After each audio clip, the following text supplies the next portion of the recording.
Alright, what's going on, guys? Trev back again, here to bring you another video. This one's going to be doing our last Walking Dead video leading up to the start for the Walking Dead Season 8, which is tonight.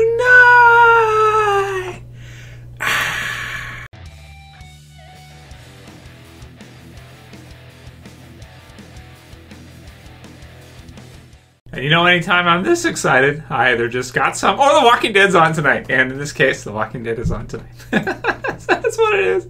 So I'm really, really excited. I hope you guys are excited too. I know some people have been saying, Trev, the hype is not where it was at for last year for Season 7's premiere and finding out who Negan killed. And I know, I get it. You know, cliffhangers can definitely drive that hype meter right up to 10 or break the scale, so to speak.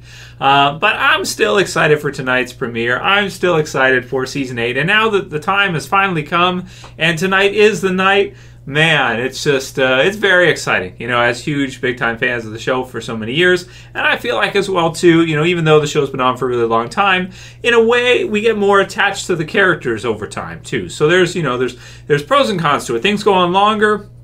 Yes, sometimes it's harder for them to make things new and fresh, keep things original, because they've done so much with the show already. But at the same time, we're so connected to these characters. They're like, you know, they're like real people almost for fans of the show that have seen the show a few times over. You know, people get really emotional, you know, when you talk about them killing Rick off or things like this. Daryl, they get mad, you know, they get angry. So I'm excited. I'm very, very excited. So the premiere's tonight.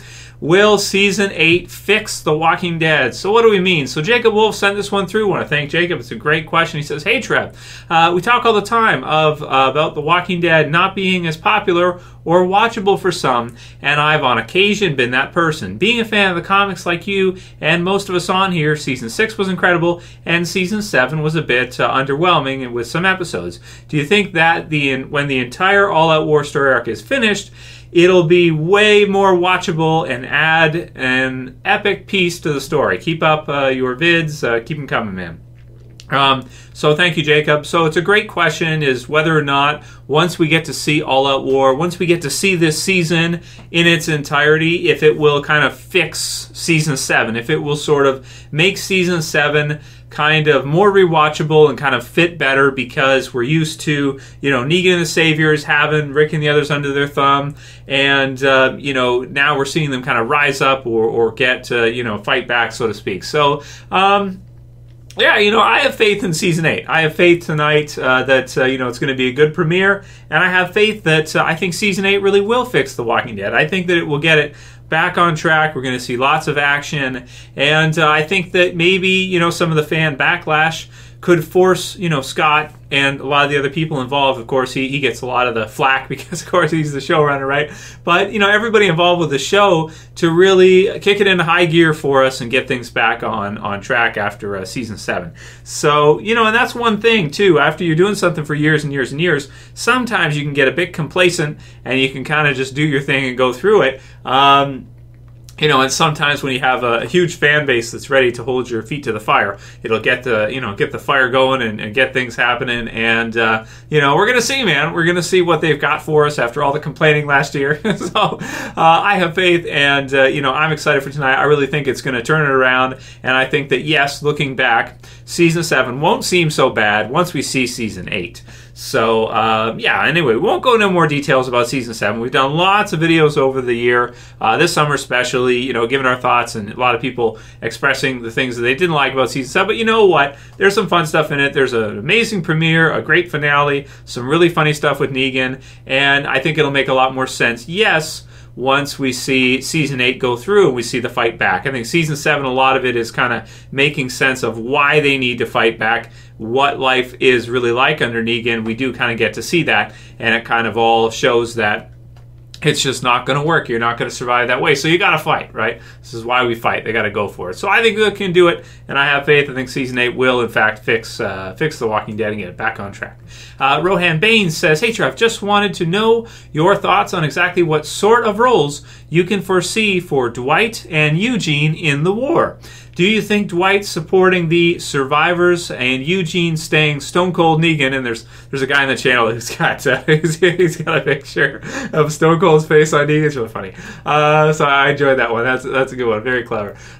With the saviors for all of season 8's all-out war. So what do we think we're going to see for Dwight and Eugene this season? You guys can certainly write your comments below, as well as on the first question, whether or not you think that season 8 will fix Dad. But for Eugene, I think eventually he's going to kind of, go back towards the survivor side.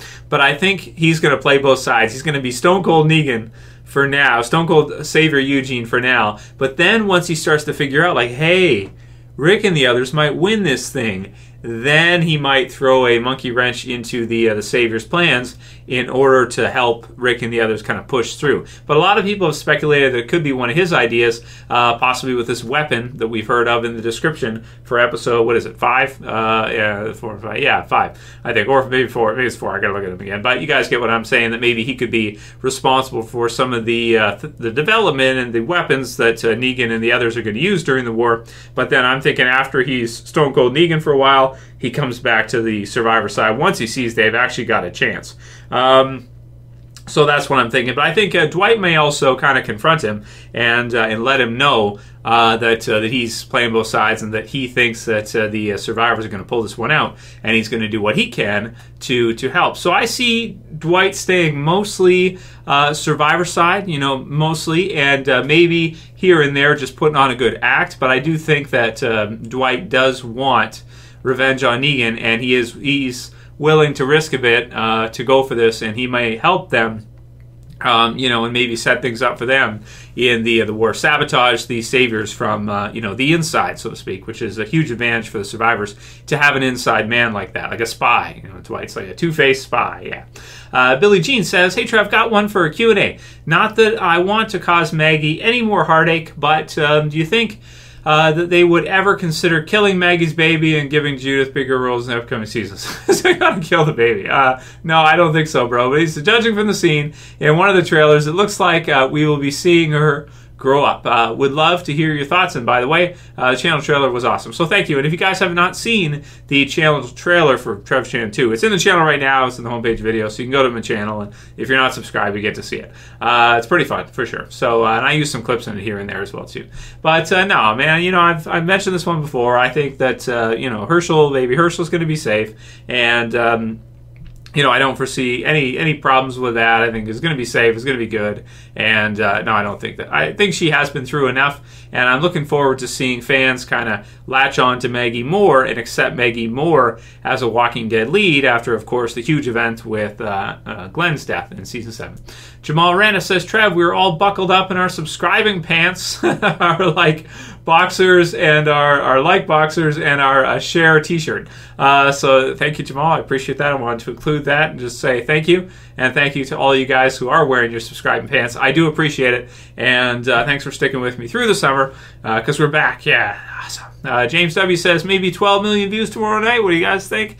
So I'm thinking, this was yesterday, left it. So tonight I'm thinking I'll go with 14. I think a lot of people said like around 14. I think that's a good prediction. Maybe 15 because well, they've been commercializing the shit out of it. They've been doing a lot of all-out war commercials. And once I started seeing those, I'm like, okay, it's going to do well now. Yeah, that's what I'm talking about. So I wonder if they got that idea.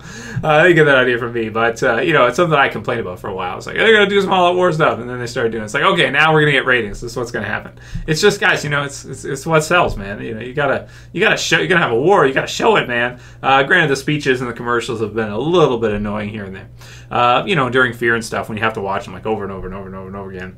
JC says, "Hey Trev, big fan here, expat in the Middle East. Do you think in a real-life apocalypse there would be a lot less talking and letting people live and just a lot more killing people right away? I feel like there are far too many communities that have established food sources, and in real life there would be more cannibals and raiding gangs, and you couldn't trust anyone, so you would have to kill them. Even if you let someone go, you'd fear they'd return with friends to hurt you.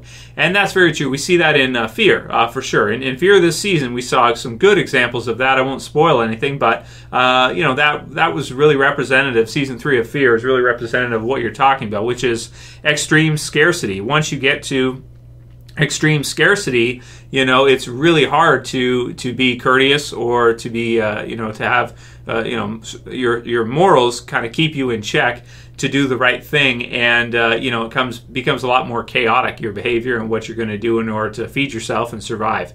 So it is true. I like the idea of Negan and the Saviors, where it's kind of like a mob boss or a gang that he starts, and then he kind of intimidates others to pay tribute. So it's kind of like a mob, right? Where he starts, and then he kind of goes around, and you get more and more people under him, and before you know it, you get tons of people as part of the Saviors. Even bigger communities start to kind of be taken under by being provided protection, right, by them. So maybe you're right. Maybe in The Walking Dead, but we have met a lot of groups along the way, and we have seen Rick and the others kill sometimes when maybe it'd be okay. The Shane issue with Randall, right, way back, Shane figured that out. Shane agrees with you, expat, that you can't just let people go away, because if you do, they may come back when they get hungry enough to try to steal from you or kill you or take your stuff. And in reality, there might be a lot more just kind of killing right away, especially if everybody's got guns, for sure. I mean, that's quick, right? So, but we see a lot of that in The Walking Dead as well too. And for as many allies as they find, there's a lot of villains that come in too. Governor, Terminus, Joe's group, the Claimers, Negan. Lots of different villains throughout the series that. It really seems like they're pretty much going to try to kill you right away, or maybe they got an angle or a strategy. The Governor kill you, take your stuff. Negan kill one of you, force the rest of you to work for him, and just grow their power that way. So I think they've done a pretty good job in the Walking Dead series of keeping it pretty representative of what it might actually be like. And a group like the Saviors is interesting for sure. Rick Riley says, "Hey Trev, love the videos. Watching here from the UK. Quick one for Q&A. What do you think the odds are seeing the Whispers towards the back end of Season 8, and do you think the crossover show in Fear or The Walking Dead first?" So do you think we're going to see the crossover character appear in which show first, I guess he's asking, and then will we see the Whispers near the end of the season? I think we'll see an Easter egg, because we've already kind of seen one Easter egg for the Whispers. I think we may see kind of like the start to the Whispers story be introduced near the end of the season, and then we'll have to wait till Season 9 to really see them come in full-fledged. That's what I'm thinking, is that it'll be like right at the very end, if at all, like the last 2 episodes maybe, or maybe 3. So that's what I'm thinking. As far as the crossover character, I would like to see the crossover character. My preference would be to see the crossover character appear in The Walking Dead from Fear. That's the direction I would want to go. So I would want to see it in The Walking Dead first, appear in Season 9 is my ideal, and be a Whisper. So, have one of the characters from Fear become one of the Whispers. Whoever you choose, whether it's Madison or Nick or even really Alicia, and I'm not as much of a fan as that one. But that's the direction I would like to see. If you go the other way, you got to go with Morales or somebody like that, and then, or Abraham, and have him show up in Fear, and I just don't know, the future for that is there's not that much, I think. It's just kind of like a cameo. It feels like a cameo thing if they do it that way. Jesse Ridgway says, "I've been so out of the loop this year, I didn't even know that it was premiering this weekend." And so this is for you, Jesse. And that's part of the reason why I do the videos like this, is because there are people that just forget, and people might be subscribed to the channel, and so I just kind of put it out there. Like tonight's the night, I helped out a lot of people for Fear, because they had forgot it was even on, or they didn't know when it was on. So that's part of it, is like, okay, you guys can subscribe to the channel, and you'll at least know from the uploads, if you check your subscriber box every week, when it's coming back on, that kind of deal. So next one comes from Chris Aldi. I probably said that wrong, but he says, "Do you want a third TV series of The Walking Dead in Europe?" So I've kind of given my thoughts on this one before. Originally, I think back in Season 2 or Season 3 of The Walking Dead, when there were started to be rumblings of them maybe doing another show, I had said that I would love to see The Walking Dead in London, like Shaun of the Dead, but serious, somewhere in the UK where, the environment's different, the neighborhoods are different, they don't have as much space space, so a lot of the houses are kind of closer together. Things are not as spread out. I just think that would be so cool to see a Walking Dead in England somewhere, in the UK. Also, they could show it on, maybe they could get the rights for, do some kind of deal with BBC or something and do like, something there and have it be huge in the UK. It probably wouldn't be as big in the United States as it would be there because it'd be filmed there, it'd be done there, right? But I think that could definitely work. If they were to do something like that, I think it could definitely work and it could be really good. But right now they have Fear and the original series, of course, so that's 32 episodes a year. That's probably capacity. I don't think they're going to be starting or trying another one right now. They may eventually do one after Fear ends or something, because I think Fear will probably end before the original series ends. I think that's a good prediction. I think that makes sense. I would be very surprised if Fear lasted longer than the original Walking Dead. I don't see that happening. Dr. Smarty Pants says, Trev, I know it's too early to know right now, but what are you hoping takes place in the Walking Dead Season 8 mid-season finale? So you want predictions for the mid-season finale? Well, it's pretty far out right now, but I think it'll be part of the battle, maybe at the beginning. I'm thinking the beginning of the season, Rick and the others push in and they win kind of a battle, a victory there, but they don't win the war, and then we see some outpost fighting back and forth. Maybe in the mid-season finale we see Negan and the group, kind of the Saviors, push back, and part of the battle there with that, and then Rick and the others kind of push them out and survive, and then in the back half we see kind of the start to getting closer to the final conclusion of the war is kind of the idea of what I've seen from comments from you guys and what I think makes most sense right now.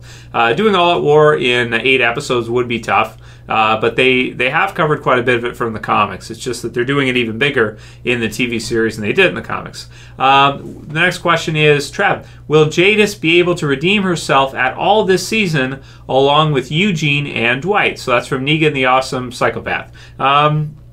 So for Negan the Awesome Psychopath, I do think Eugene and Dwight will probably be able to redeem themselves. Eugene, I don't think people will fault because we kind of knew that's who he was to begin with, him lying to Abraham and the others.